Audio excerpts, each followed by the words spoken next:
gbajúgbajà òṣèrékùnrin ni tí ọ̀pọ̀ èèyàn mọ̀ gẹ́gẹ́ bí mùsùlùmí òdodo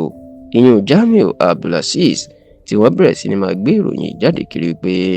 ó ti fi ẹ̀sìn Islam sílẹ̀ ó sì ti di Kirisiteeni.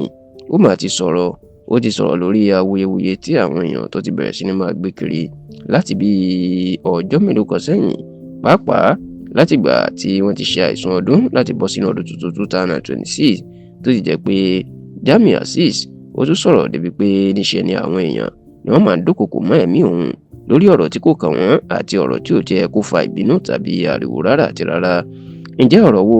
ìní Jamiu Azeez ń sọ tó di ariwo tó sì wá ń tètè ń fi èsì sílẹ̀ lórí? Ó mà ní bí ọ̀sẹ̀ tó kọjá yìí níṣe ni àwòrán Jamiu Abdulazeez níṣe ni àwòrán ẹ̀ máa lù síta nígbà tí ó wọ aṣọ àwọn ìjọ Celestial tó sì wà nínú ìjọ Celestial kan tí ó ti ń bá wọn ṣe ètò láti kí ọdún tuntun káàbọ̀, ìyẹn tí wọ́n ń pè ní New Year's Eve. Bẹ́ẹ̀ ni ló jọ pé níṣe ni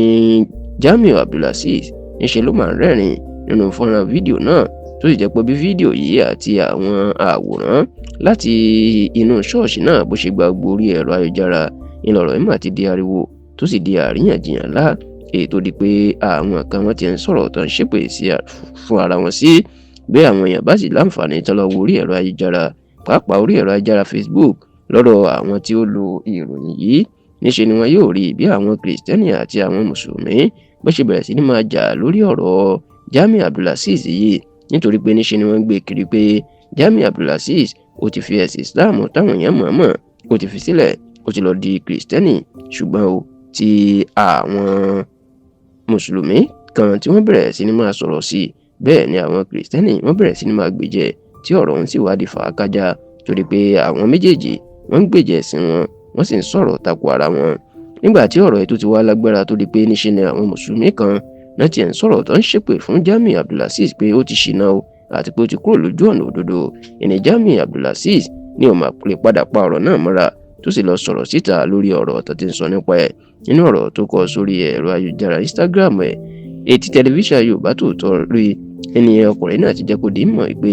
òun náà rí gbogbo àwọn ọ̀rọ̀ burúkú tí wọ́n ń sọ lórí ẹ̀rọ ayélujára olóṣì jẹ́ kàyéfì àti ìyàlẹ́nu fóun.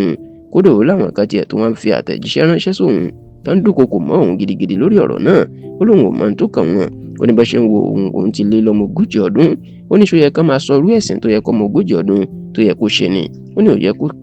kò yẹ kó sí nǹkan tí ó kan ẹnìkankan nípa ẹ̀sìn tóun máa ń ṣe. Bẹ́ẹ̀ ìlú ni ó jẹ́ kó dì mọ̀ pé òun ò tí ì sọ fẹ́nikẹ́ni òun fi ẹ̀sìn Islam sílẹ̀ àti pé bó bá dọ̀la wọ́n lè rí òun nínú ìgbàlẹ̀ babaláwo tó sì ní òun lòun mọ nǹkan tó bá wù òun nítorí pé òun kì í ṣe ọmọdé kò sì kan ẹnikẹ́ni rárá àti